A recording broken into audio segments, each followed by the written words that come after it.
Dear students, in this session, we will go through the topic that is effective load on gear tooth. This topic is important for the strength-based design of a gear. The tangential component Pt of the resultant force Pn between two teeth is given by Pt equal to 2mt by d. This we have already seen in the topic that is force analysis. So here mt is nothing but the torque, d is the pitch circle diameter of gear. Once the power to be transmitted is known, we can estimate the torque, that is mt, equal to 60 into 10 raised to power 6 kilowatt, that is the power, divided by 2 pi n. The tangential component Pt is depend on rated speed, that is nothing but n, and the rated power, which is in kilowatt. In practice, torque developed by source of power varies during the work cycle, which is not constant. In gear design, the maximum force is the criteria.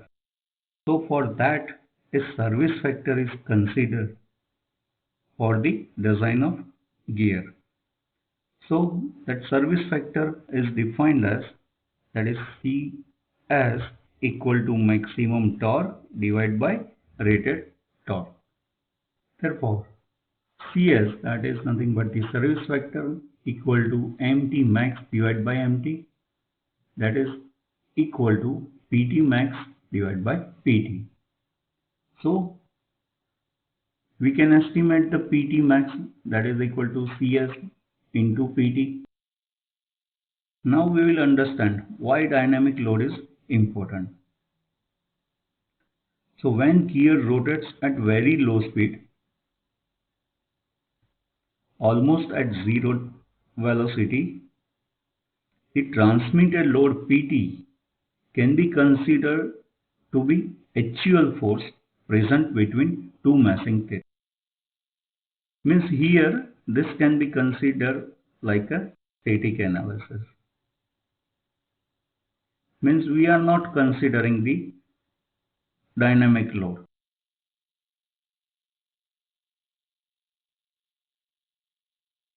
However, in most of the cases, the gear rotates at an appreciable speed and it becomes necessary to consider the dynamic force resulting from the impact between mating teeth. So we have to consider the dynamic force for the design, which is acting between two mating teeth, and that results due to impact between two mating teeth. Now the dynamic load results due to the following factors, that is inaccuracy of tooth profile, error in tooth spacing, misalignment between bearing, elasticity of parts, inertia of rotating disc. Inaccuracy of tooth profile we have seen that may result due to wrong manufacturing processes or care is not taken during the manufacturing of the gear. Also, we have gone through the topic that is gear tooth failure. During the operation, if gear tooth fails and that results into improper tooth profile, that also results into the dynamic load. There are two methods to account the dynamic load approximate estimation. First one is the use of velocity factor in the primary stage of gear design, and second one is the precise calculation by Buckingham's equation that is used for the final stage of gear design. We know that it is difficult to calculate the exact magnitude of dynamic load in the preliminary stages of gear design. So to overcome this difficulty, a velocity factor is used. So in this approach, for the calculation of dynamic load, velocity of gear is considered, and that is given by V equal to pi d dash n divided by 60 into 10 raised to power 3. That is also known as pitch line velocity.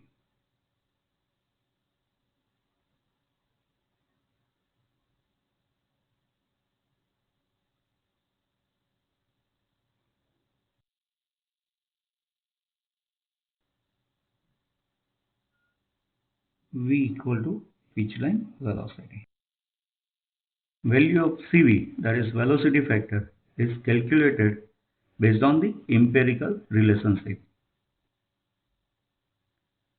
For ordinary and commercially cut gears made with foam cutter with velocity which is less than 10 meter per second, then CV is given by this formula, that is CV equal to 3 by 3 plus V.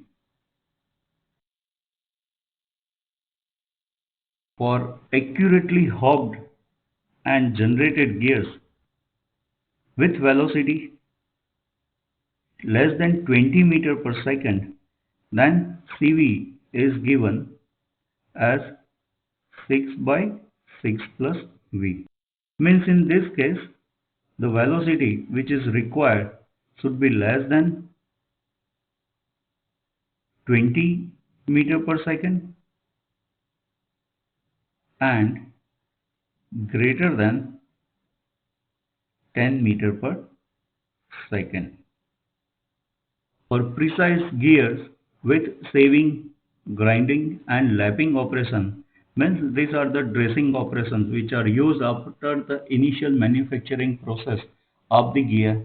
After the dressing operations and with velocity which is greater than 20 meter per second, then CV is given as 5.6 divided by 5.6 plus under root V, where V is nothing but the pitch line velocity. So after getting velocity factor and service factor, the effective load between two mating teeth is calculated as CS into PT divided by CV, where CS is nothing but the service factor and CV is nothing but the velocity factor.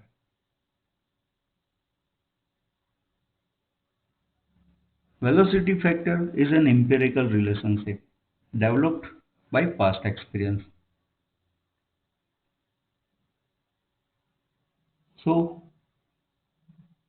this method has disadvantages as follows. The first one is that the dynamic load, which actually depends upon number of factors such as mass of gears,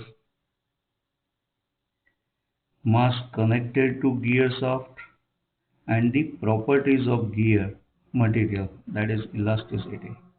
But in this particular approach, we are neglecting all these factors. So this is the disadvantage of velocity factor for estimation of dynamic load. Next is use of factor is restricted to limited range of pitch line velocities, and it is not possible to extrapolate the values. In the final stages of gear design, when gear dimensions are known, errors specified, and quality of gear is determined, then dynamic load is calculated using the Buckingham's equation. And the effective load is calculated as follows. Means the effective load will now include the dynamic load. So P effective equal to CS into PT plus PD. This one is used for the final stage of the design. In preliminary stage, the P effective equal to CS into PT divided by CV, where the CV incorporate the dynamic load.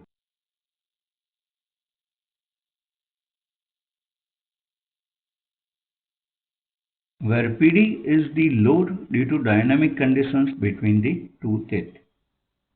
And the dynamic load in the final stage is calculated using this formula. That is PD equal to 21V into CEB plus PT divided by 21V plus under root CEB plus PT, where V is nothing but the pitch line velocity, that is in meter per second. B is the face width of tooth in mm. PT is the tangential component of the force which is acting between two meeting teeth, that is in Newton. C is the deformation factor in Newton per mm square or megapascal. E is the sum of the errors between two meshing teeth.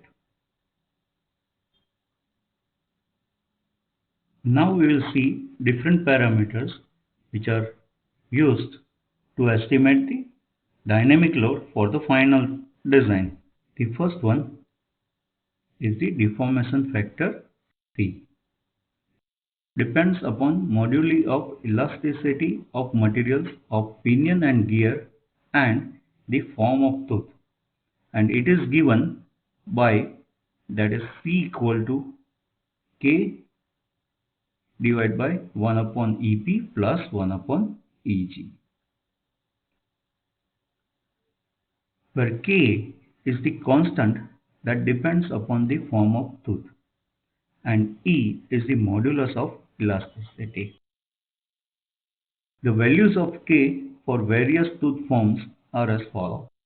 That is K equal to 0.107 for 14.5 degree full depth teeth, K equal to 0.111 for 20 degree full depth teeth, and K equal to 0.115 for 20 degree stub teeth.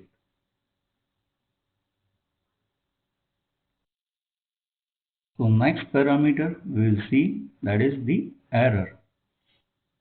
The total error E is given as EP plus EG, where EP is the error for pinion and EG is the error for gear. The error depends upon quality of gear and method of manufacturing. There are 12 different grades from GR1 to GR12 in decreasing order for precision.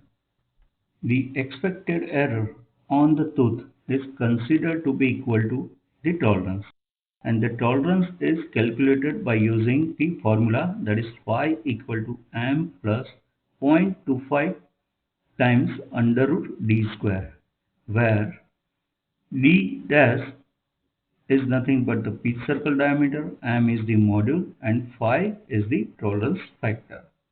So once the tolerance factor is calculated, the error can be calculated using the formulas which are given in this table for different grade values.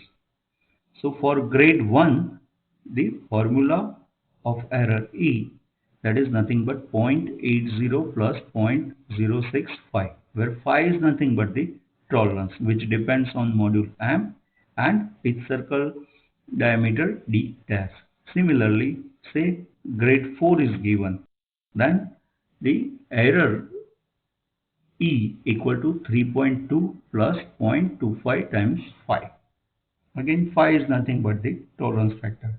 And for say grade 12, the error is 63 plus phi into phi.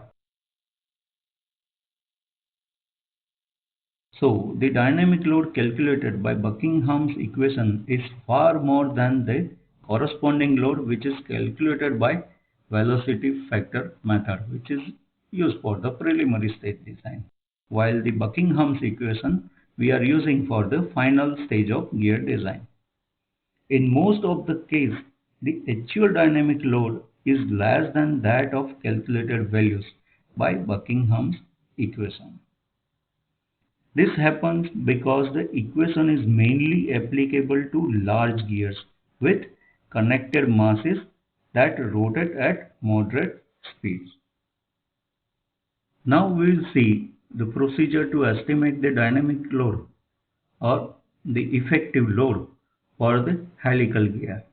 The procedure is same as per the spur gear, but in the estimation of effective load for helical gear, the velocity factor, that is CV, is independent of the pitch line velocity V. So the formula for the CV for helical gear is fixed, that is CV equal to 5.6 divided by 5.6 plus under root V. Whereas for the spur gear, this value of CV depends upon the value of pitch line velocity. Whereas for the spur gear, we have different formulas of CV depending upon the value of V. So the effective load during the primary stage for design of helical gear, that is P effective equal to CS into PT divided by CV, which is same as the spur gear. In the final stage, the dynamic load is calculated using the Buckingham equation. Here the difference is in Buckingham equations because here the helix angle of the helical gear is introduced, that is psi is introduced. So the PD, the equation is almost same, but the effect of helix angle is introduced. So PD equal to 21 times V into CEB cos square psi plus PT into cos psi divided by 21V plus under root CEB cos square psi plus PT. So this is the formula to estimate the dynamic load for the helical gear during the final stage of gear design. And the effective load will be the same, that is P effective equal to CS into PT plus PD. So here the only difference is the estimation of PD using Buckingham equation, and the CV, the formula is same, and that is independent of V.